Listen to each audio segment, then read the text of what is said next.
Defense Secretary Pete Hegseth fired the U.S. Army Chief of Staff, General Randy George, and two other top Army generals. አሜሪካ ኢራን እየገጠማት ያለው ነገር በዓለም አቀፍ ደረጃ ማነጋገሩን ቀጥሏል። ወደ 1500 የሚጠጉ የአሜሪካ የባህር ኃይል ወታደሮች ወደ አሜሪካ እንዲመለሱ ተደርጓል። ከዚህ በተጨማሪም የአሜሪካ መከላከያ ሚኒስትር ጦርነቱ ሃይማኖታዊ ለማድረግ መሞከራቸው ብዙዎችን አስገርሟል። እያንዳንዱ ክርስቲያን አሜሪካ እንድታሸንፍ መጸለይ ያለበት ሲሉ ተደምጠዋል። የአሜሪካ የመከላከያ ሚኒስትር በሌላ በኩል ጳጳሱ ይህን ድርጊት ኮንነዋል። ይህ ክርስቲያናዊ ድርጊት አይደለም ሲሉ የአሜሪካ መከላከያ ሚኒስትርን አውግዘዋል። አሜሪካ እስካሁን ድረስ ከ10 በላይ የጦር መሪዎችና ጀነራሎችን ከስልጣን እንዳሰናበተችም ሲኤንኤን ዘግቧል።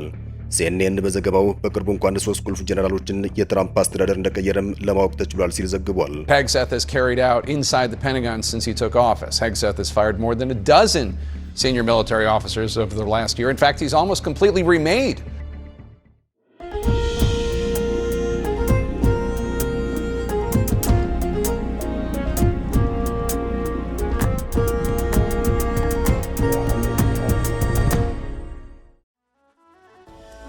በአሜሪካና በኢራን መካከል ጦርነት በተቀሰቀሰ በአንድ ወር ጊዜ ውስጥ የመከላከያ ሚኒስትሩ ፔት ሄግሴት የአገሪቱን ከፍተኛ የጦር መኮንን ከስልጣን ማሰናበታቸውን ቀጥለውበታል። በተለይ ደግሞ ጥቁሮችና ሴቶችን ከስልጣን ማሰናበታቸውን ብዙዎችን እያስገረመ ይገኛል። የጦር ሰራዊቱ ዋና አዛዥ የሆኑት ጀነራል ራንዲ ጆርጅ በአስቸኳይ ጡረታ እንዲወጡ ተደርገዋል። እንደ ሲቢኤስ ዘገባ ሚኒስትሩ የዶናልድ ትራምፕን ወታደራዊ ራዕይ በትክክል ተግባራዊ የሚያደርግ በላውም ታማኝ የሆነ ሰው ለመተካት መፈለጋቸውን የተነገረው ሄግሴት የአሜሪካ ጦር ወክ ወይም ለፖለቲካ ትክክለኛነት ከመጠን በላይ ትኩረት የሚሰጥ መሆኑ አብቅቶ ወደ ቀድሞው ገዳይና ጠንካራ ወታደራዊ አስተሳሰቡ መመለስ አለበት የሚል ጽኑ እምነት አላቸው። ይህ ውሳኔ የተላለፈው አሜሪካና እስራኤል በኢራን ላይ ጥቃት ከጀመሩ አንድ ወር በሞላው ጊዜ ውስጥ ነው። እስካሁን በጦርነቱም በሺዎች የሚቆጠሩ ኢራናውያን ሲገደሉ 13 የአሜሪካ ወታደሮች ሕይወታቸውን አጥተዋል። የዲሞክራት ወገኞችም ጦርነቱ ባለበት በዚህ ወሳኝ ወቅት እንዲህ ያለ ከፍተኛ ለውጥ መደረጉን ሊቃወሙት እንደሚችሉ ተገምቷል። ጀነራል ራንዲ ጆርጅ በሄግሴት ከተባረሩ የጦር መሪዎች መካከል የመጨረሻው እንጂ የመጀመሪያው አይደሉም። ካለፈው ወርሃ የካቲት ጀምሮም የባህር ኃይል ዋና አዛዥ የነበሩት አድሚራል ሊሳ ፍራንቼቲ፣ የባህር ኃይል ምክትል አዛዥ የነበሩት ጂም ሰልፌ፣ የጦር ኃይሎች ጠቅላይ አዛዥ የነበሩት ጀነራል ቻርልስ ኪውን ብራውን ከስልጣን ተወግደዋል። በአጠቃላይም እስካሁን ድረስ 12 የሚጠጉ ከፍተኛ ጀነራሎችና አድሚራሎች በግዳጅ ጡረታ እንዲወጡ አሊያም ከኃላፊነታቸው እንዲነሱ ተደርጓል። ይሄም ኢራን በጦርነቱ ላይ የበላይነት እንደወሰደች ምልክት ነው እየተባለ ይገኛል። ፕሬዝዳንት ትራምፕ ረቡዕ ምሽት ለህዝብ በሰጡት መግለጫቸው ላይ ጦርነቱ በሚቀጥሉት 2 ወይም 3 ሳምንታት ውስጥ ሊጠናቀቅ እንደሚችል ጠቁመዋል።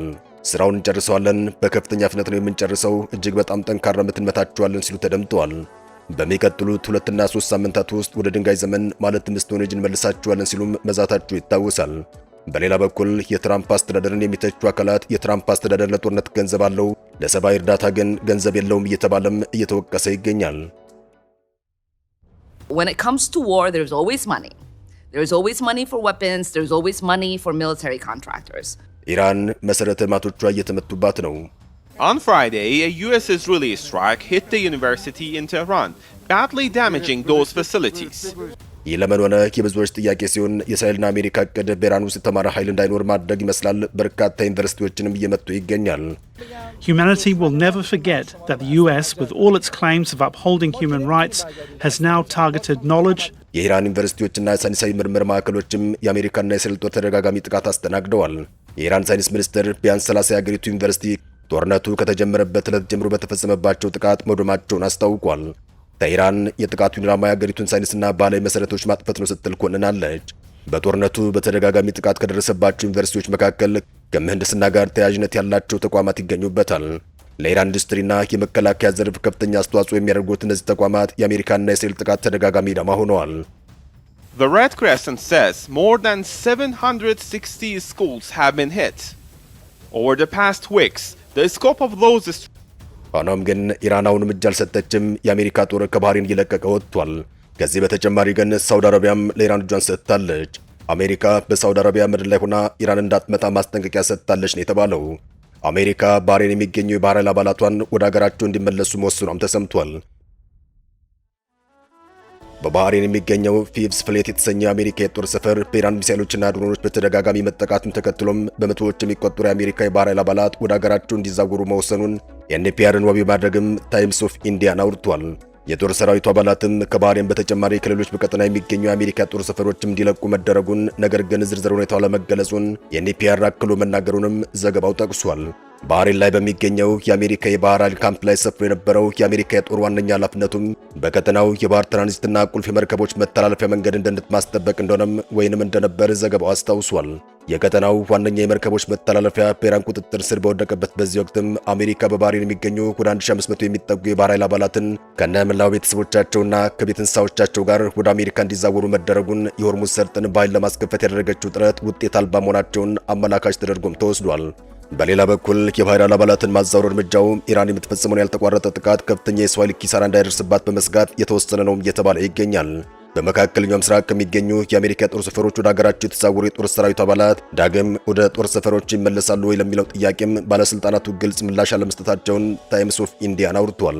ጦርነቱ ከተጀመረበት ጊዜ አንስቶ እስካሁኑ ቀናት ድረስ ኢራን በባህሬን በሚገኘው የጦር ሰፈርና የአሜሪካ የጦር አባላት ላይ ኢላማ በማድረግ ተደጋጋሚ ጥቃቶችን ስትፈጽም መቆየቷ ይታወሳል።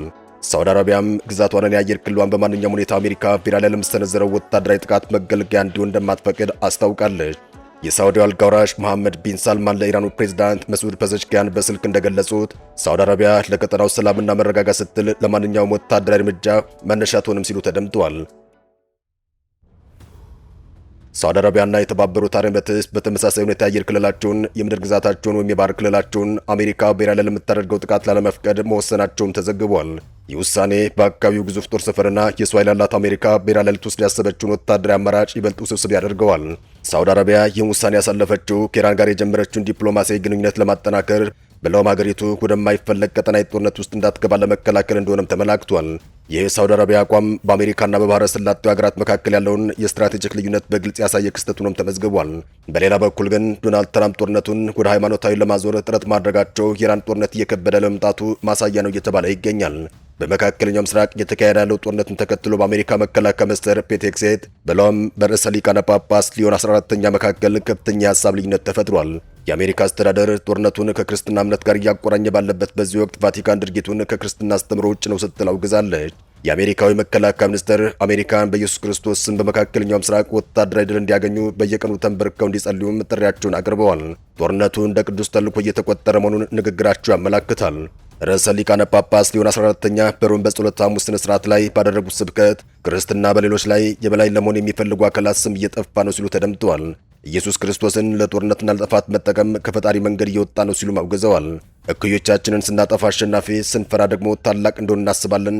ነገር ግን እግዚአብሔር ምሳሌ የሆነን ሰዎችን ነጻ ለማውጣት እንጂ ለመጨቆን አይደለም፣ ሕይወትን ለመስጠት እንጂ ለጥፋት አይደለም ሲሉ ተደምጠዋል። ጳጳሱ አክለውም ፈጣሪ ጦርነትን ለሚቀሰቅሱ ሰዎች ጸሎት ጆሮ አይሰማም፣ ይልቁንም ይጸየፈዋል ሲሉም በግልጽ ተናግረዋል።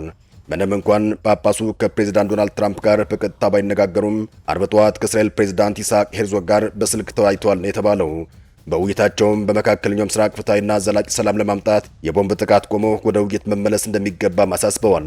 ዶናልድ ትራምፕና አስተዳደራቸው ጦርነቱን ለሃይማኖት ዓላማ እንደ ቅዱስ ውጊያ እያቀረቡት ባለበት በዚህ ወቅት የዓለም የካቶሊክ ቤተክርስቲያን መሪ ይህን ድርጊት ማውገዛቸው በአሜሪካ ክርስቲያን መራጮችና በዓለም አቀፉ ማህበረሰብ ዘንድ ከፍተኛ መነጋገሪያ ሆኗል። ፕሬዝዳንት ዶናልድ ትራምፕ የ48 ሰዓቱን ቀነ ገደብ በአዲስ መልክ ሰጥቷል። እንደሚታወቀው ትራምፕ የሆርሙዝ ሰርጥ ለማስከፈት የ48 ሰዓት ቀነ ገደብ ሰጥተው እንደነበር አይዘነጋም። ይህን የ48 ሰዓት ቀነ ገደብ ወደ 5 ቀን ከዚያም ቀኑን ለ10 ቀናት አራዝመውት እንደነበር አይዘነጋም። አሁን ደግሞ በአዲስ መልክ ለ48 ሰዓታት ቀነ ገደብ ሰጥቷል። ባለፉት 48 ሰዓታት በመካከለኛው ምስራቅ እየታዩ ያሉ ክስተቶችም ዓለምን በስጋት ዓይን እንድንመለከት አድርገዋል። በኢራንና በአሜሪካ መካከል ያለው ፍጥጫ ወደ አዲስ ምዕራፍ ተሸጋግሯል። ኢራን የዓለምን የነዳጅ ንግድ የደም ስር የሆነውን የሆርሙዝ ሰርጥን ልትዘጋ ትችላለች የሚለው ስጋትም አይሏል። ይህም በዓለም አቀፍ የነዳጅ ዋጋ ላይ ከፍተኛ ምናር ሊያስከትል እንደሚችል ተገምቷል። ፕሬዝዳንት ዶናልድ ትራምፕ የአሜሪካ ጦር በጣም በቅርብ ጊዜ ከኢራን እንደሚወጣ ቢገልጹም በሌላ በኩል ግን ማንኛውም ጥቃት ቢሰነዘር አሜሪካ የማዳግም ምላሽ እንደምትሰነዝር አስጠንቅቀዋል። የኢራን ግማሽ ያክሉ የሚሳኤልና የድሮን አቅም ጥቃት ሳይደርስበት አሁንም ዝግጁ መሆኑን መገለጹ አሜሪካ ጦሯን በምታስወጣበት በዚህ ወቅት ኢራን የበላይነቱን ለመያዝ እንደምትሞክር በር ሊከፍት እንደሚችል ተዘግቧል። የሆርሙዝ ሰርጥ መዘጋት ማለት የኢትዮጵያን ጨምሮ የበርካታ ሀገራትን ኢኮኖሚ ከፍተኛ ጫና ውስጥ ይጥላል። የነዳጅ ዋጋ መናር የኑሮ ውድነትን ይበልጥ ሊያባብሰው እንደሚችል ይገመታል። በሌላ በኩል ግን ኢራን አሁንም አቋሟ እንዳልተዳከመ የሚወጡ መረጃዎች እያሳዩ ይገኛል። በቅርቡ የወጣ የአሜሪካ የስለላ ድርጅት ሪፖርት እንደሚያመላክተው ለሳምንታት በዘለቀው የእስራኤልና የአሜሪካ ጥቃት ውስጥም ግማሽ የሚሆኑ የኢራን ሚሳኤል ማስወንጨፊያዎች አሁንም ድረስ በደህና ሁኔታ እንደሚገኙ ተዘግቧል። ይህ መረጃ የፕሬዝዳንት ዶናልድ ትራምፕን የኢራን አቅም በከፍተኛ ሁኔታ ተዳክሟል ሲሉ የሰጡትን መግለጫ የሚቃረን ሆኖ ተገኝቷል። ከሚሳኤል ማስወንጨፊያዎቹ በተጨማሪም በሺዎች የሚቆጠሩ ጥቃት አድራሽ ድሮኖች ማለትም አታክ ድሮኖች አሁንም በኢራን እጅ እንደሚገኙ ተገልጿል። ማስወንጨፊያዎቿን በመደበቅ የጦር መሳሪያ ክምችቷን በመቆጠብ ብሎም ኢላማዎቿን በጥንቃቄ በመምረጥ ስልቷን እየቀያየረች መሆኑን ተንታኞች ገልጸዋል። አብዛኛው የኢራን የባህር ዳርቻ መከላከያ ክሩዝ ሚሳኤሎች ምንም አይነት ጉዳት እንዳልደረሰባቸውም ተነግሯል። አንዳንድ የሚሳኤል ማስወንጨፊያዎችም በጥቃቱ ምክንያት በፈረሱ ህንፃዎችና ፍርስራሾች ውስጥ በመቀበራቸው በአሁኑ ወቅት አገልግሎት ላይ መዋል ባይችሉም ሙሉ በሙሉ እንዳልወደሙ ተጠቁሟል። ፕሬዚዳንት ዶናልድ ትራምፕ ረቡዕ ዕለት በሰጡት መግለጫቸው ላይ የኢራን የሚሳኤል ማስወንጨፊያዎች እየተበጣጠሱ ነው፣ በጣም ጥቂቶቹ ብቻ ናቸው የቀሩት ሲሉ መናገራቸው አይዘነጋም። ሆኖም የስለላ ድርጅቱ ሪፖርት ይህን አስተያየት ውድቅ አድርጎታል። ትራምፕ በቅርቡ በሰጡት ሌላ አስተያየት ላይ ጥቃቱ ተጠናክሮ እንደሚቀጥል፣ በቀጣይም ድልድዮችና የኤሌክትሪክ ኃይል ማመንጫዎች ኢላማ እንደሚሆኑ ዝተዋል። ምንም እንኳን ዋይት ሃውስና ፔንታጎን ጦርነቱን እንደ ፍጹም ወታደራዊ ድል ቢገልጹትም ኢራን አሁንም በቀጠናው ላይ ጥቃትን የመሰንዘርና የሆርሙዝ ወሽመጥን የመዝጋት ዓለም አቀፍ ኢኮኖሚንም የማናወጥ አቅም እንዳላት መረጃዎች ያሳያሉ። ሰላም ለመላው ዓለም ይሁን። አበቃን። ሰናይ ጊዜን ተመኘን።